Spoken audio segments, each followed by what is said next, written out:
नमस्कार जोहार, मैं राजू और आप देख रहे हैं 24 झारखंड न्यूज। चलिए जानते हैं झारखंड की सुबह से लेकर शाम तक की तमाम बड़ी खबरों को।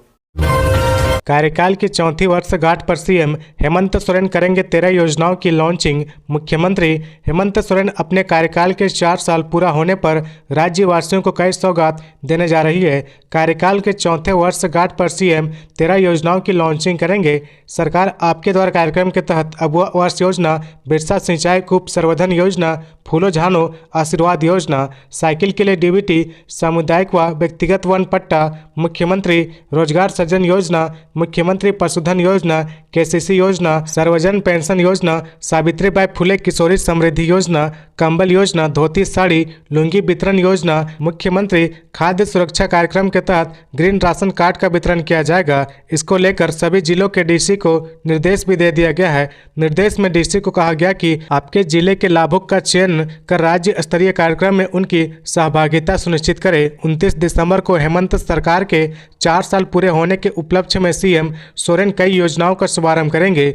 नई परियोजनाओं का शिलान्यास, पूर्ण हो चुकी योजनाओं का उद्घाटन व नियुक्ति पत्र का वितरण व फोकस्ड स्कीम के लाभार्थियों के परिसंपत्तियों का वितरण किया जाएगा। इतना ही नहीं, 7,000 युवाओं के बीच नियुक्ति पत्र भी सौंपेंगे। मुख्यमंत्री ने निर्देश दिया है कि जेएसएससी के माध्यम से जो भी परीक्षाएं ली गई है उसका रिजल्ट जारी किया जाएगा।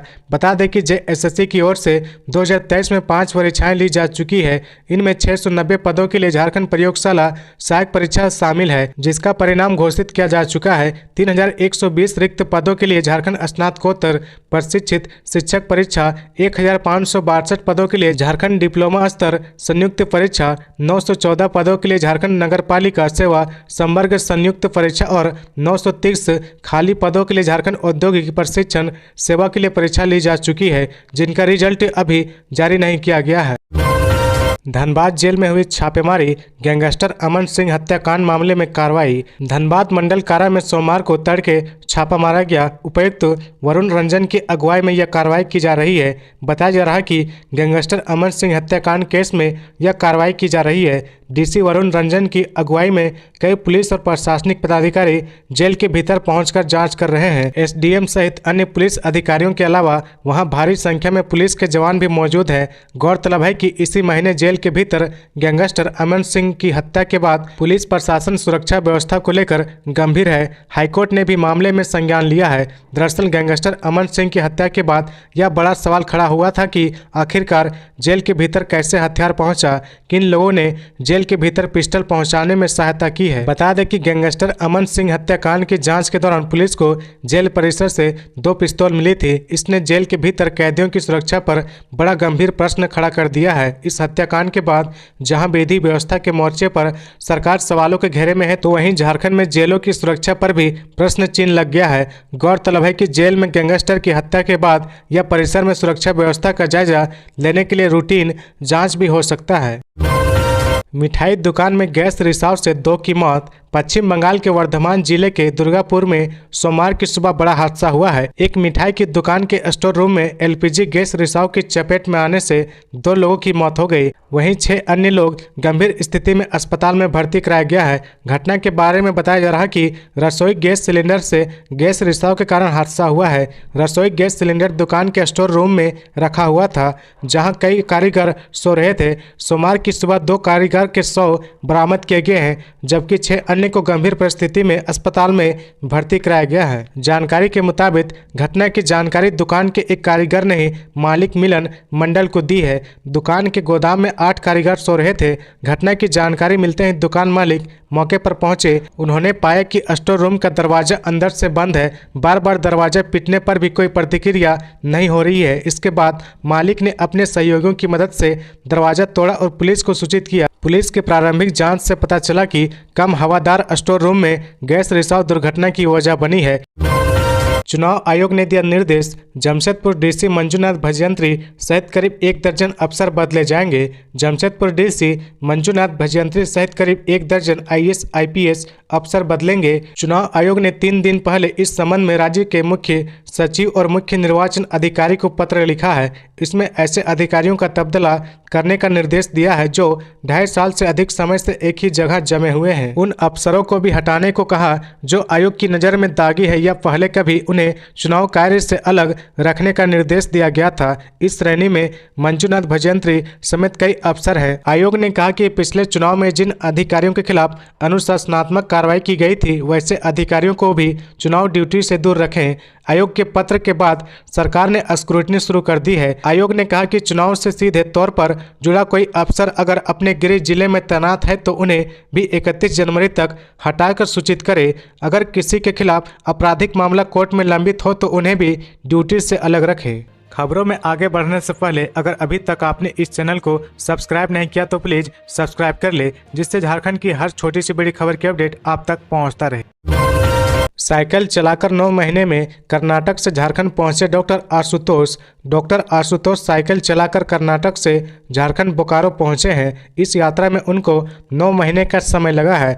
डॉक्टर आशुतोष बोकारो के नया मोड़ के रहने वाले हैं। उन्होंने बताया कि वे इस यात्रा के जरिए लोगों की मानसिकता और राजनीतिक व सामाजिक समझ से परिचित होना चाहते हैं। डॉक्टर आशुतोष ने बताया कि उनकी यात्रा अभी खत्म नहीं हुई है। वे यहाँ के बाद बंगाल, फिर गुजरात और राजस्थान भी जाएंगे। उनका लक्ष्य साइकिल से 35,000 किलोमीटर की यात्रा करना है। कोशिश होगी कि इस दौरान वे अधिक लोगों से मिले और अधिक से अधिक राज्यों से गुजरे। डॉक्टर आशुतोष ने कहा कि बचपन से उनको लेखन का शौक रहा, लेकिन वे फिक्शन की ओर नहीं जाना चाहते थे। उनका आइडिया अपने द्वारा भोगे गए अनुभवों के आधार पर किताब लिखने का है। कहा कि इसके लिए उन्होंने साइकिल से यात्रा करने की ठानी ताकि हर जगह रुककर लोगों से बातचीत कर सके, उनके अनुभवों को जान सके। बता दें कि डॉक्टर आशुतोष 265 दिनों में अब तक लगभग 11,000 किलोमीटर का सफर कर चुके हैं।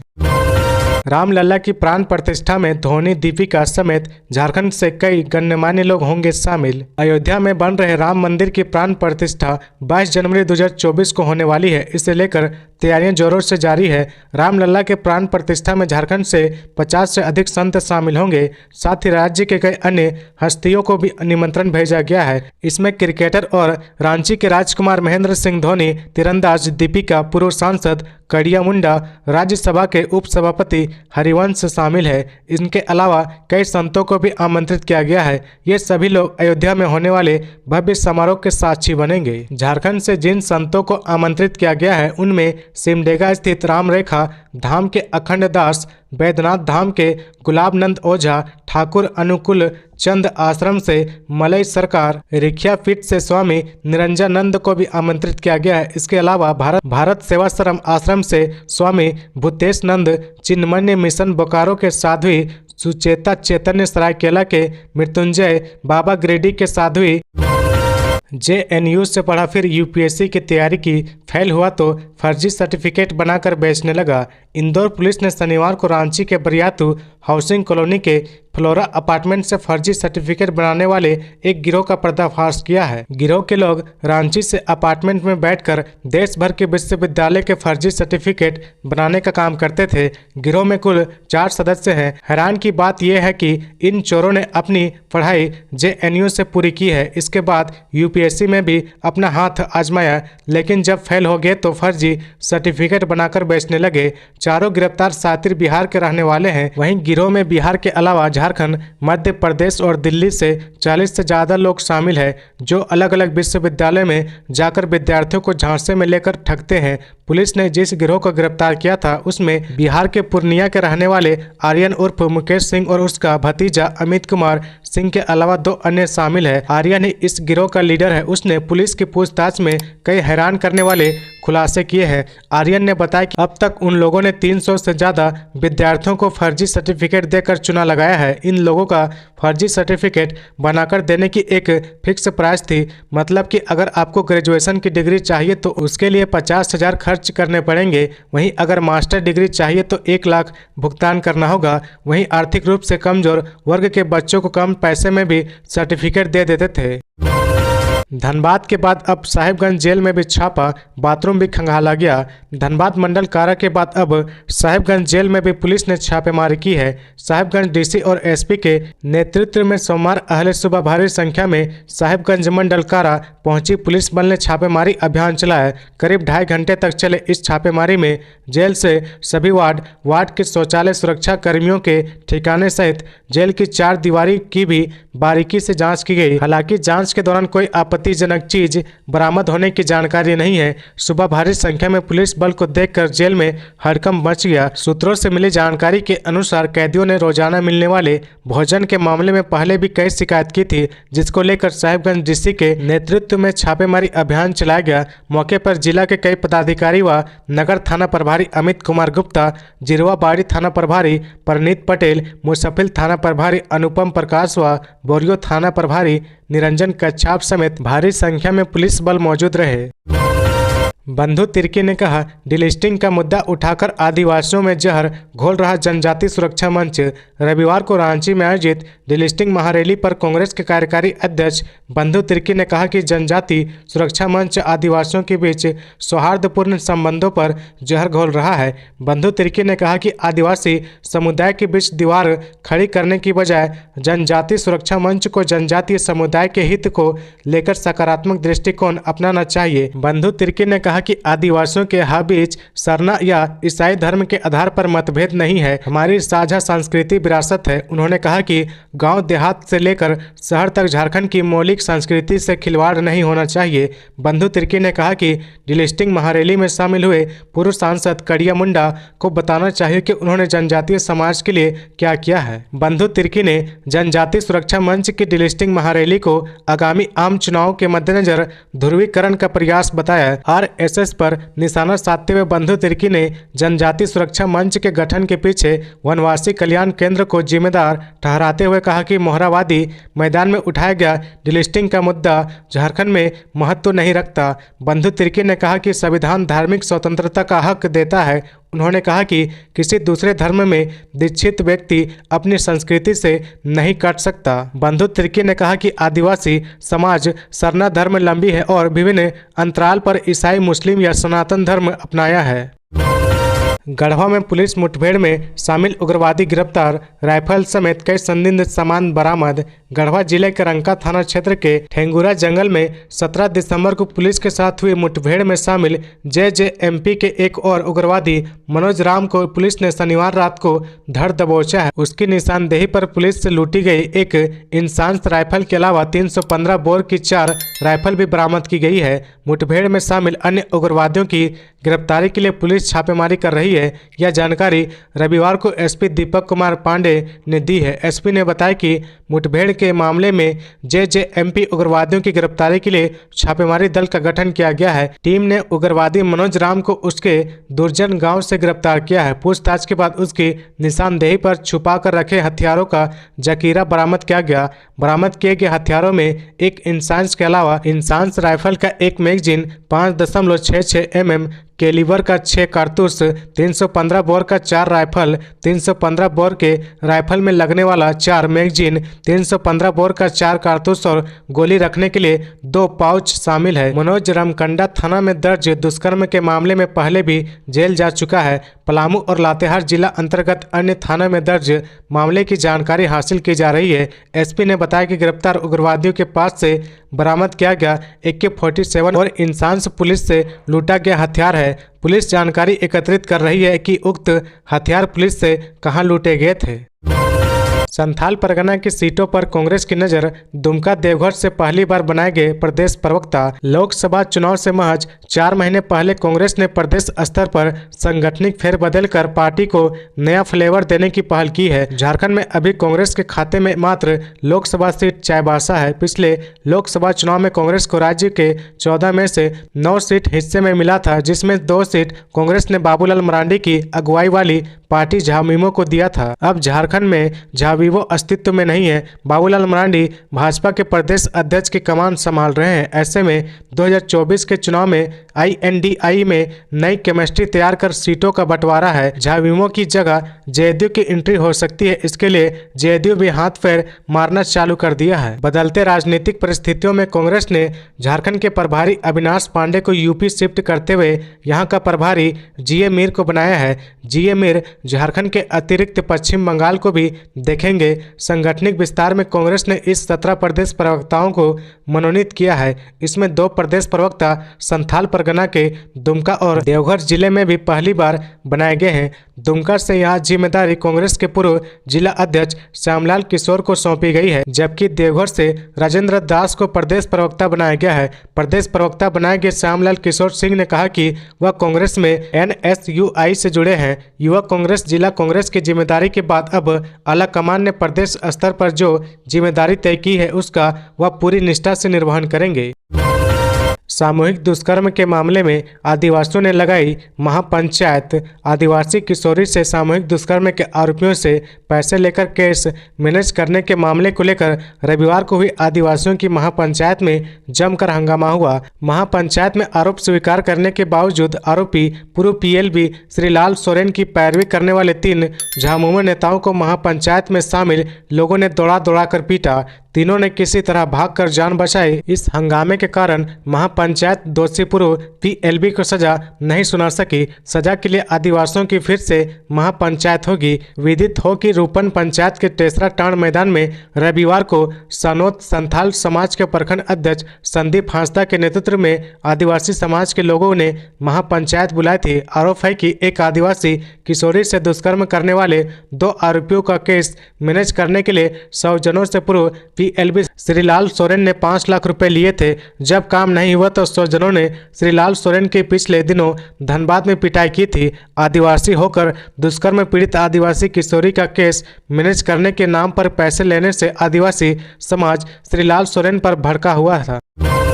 झारखंड में छत्तीसगढ़ के युवक की मौत। पिकनिक मनाने गढ़वा के पलटन घाट आया था। पैर फिसलने से कन्हर नदी में डूबा, तलाश जारी। छत्तीसगढ़ के रहने वाले युवक की झारखंड के गढ़वा में मौत हो गई है। उसका नाम उज्जवल यादव है। उसकी उम्र लगभग 20 वर्ष है। गढ़वा जिले के रामानुजगंज स्थित पलटन घाट कन्हर नदी में डूबने से उसकी मौत हो गई है। इस घटना को 24 घंटे होने को है, लेकिन उसका शव बरामद नहीं हो सका है। जानकारी के मुताबिक वह अपने घर का सबसे छोटा लड़का था। उसके पिता का नाम रामजी यादव है। वह सोनपुरवा का रहने वाला था। शव की तलाश अब तक जारी है। जानकारी के मुताबिक रविवार को गढ़वा से पिकनिक मनाने कुछ लोग आए हुए थे। यह ग्रुप गांधी इंटरप्राइजेज दवा दुकान के संचालक अमित केसरी और उनके 7 स्टाफ का था। रविवार की दोपहर करीब 2 बजे सभी नहाने के लिए कन्हर नदी में उतरे।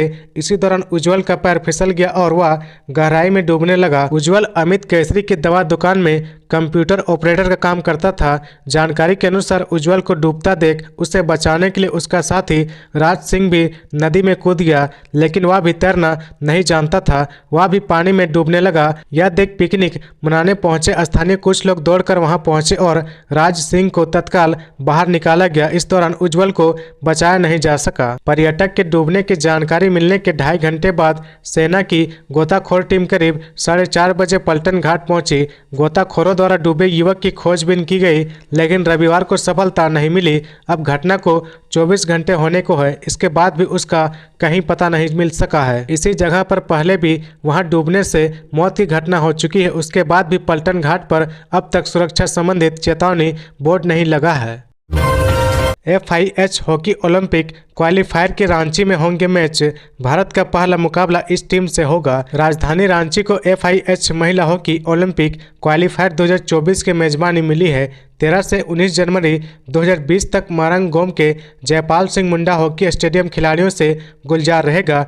प्रतियोगिता में भारतीय टीम के अलावा 8 और अलग अलग टीमें होंगी। इस प्रतियोगिता में भारत की महिला टीम की पहली भिड़ंत 13 जनवरी को अमेरिका से होगी। वहीं टीम इंडिया में झारखंड की सलीमा टेटे, निक्की प्रधान, संगीता कुमारी और ब्यूटी डुंगडुंग को शामिल किया गया है। एक बार फिर से झारखंड की बेटियां अपने घरेलू मैदान पर खेलकर जोहर दिखाएंगी। वहीं अपना अलग मैच टीम इंडिया 14 जनवरी को न्यूजीलैंड के खिलाफ खेलेगी। 16 जनवरी को टीम इंडिया का मुकाबला इटली से होगा। 13 से 19 जनवरी 2024 तक होने वाली इस प्रतियोगिता में भारत के अलावा इटली, चीन, जापान, चेक रिपब्लिक, जर्मनी, न्यूजीलैंड और यूनाइटेड स्टेट ऑफ अमेरिका शामिल है। इस प्रतियोगिता से सबसे अच्छा प्रदर्शन करने वाले 3 देशों की टीम जुलाई 2024 में होने वाली पेरिस ओलंपिक के लिए क्वालिफाई करेंगी। पेरिस ओलंपिक 2024 में जगह बनाने के लिए भारतीय टीम इन दिनों आगामी प्रतियोगिता के लिए जमकर पसीना बहा रही है। आक्रामक खेल शैली के मशहूर भारत के शीर्ष मिडफील्डर सलीमा टेटे रांची में अपने घरेलू टर्फ पर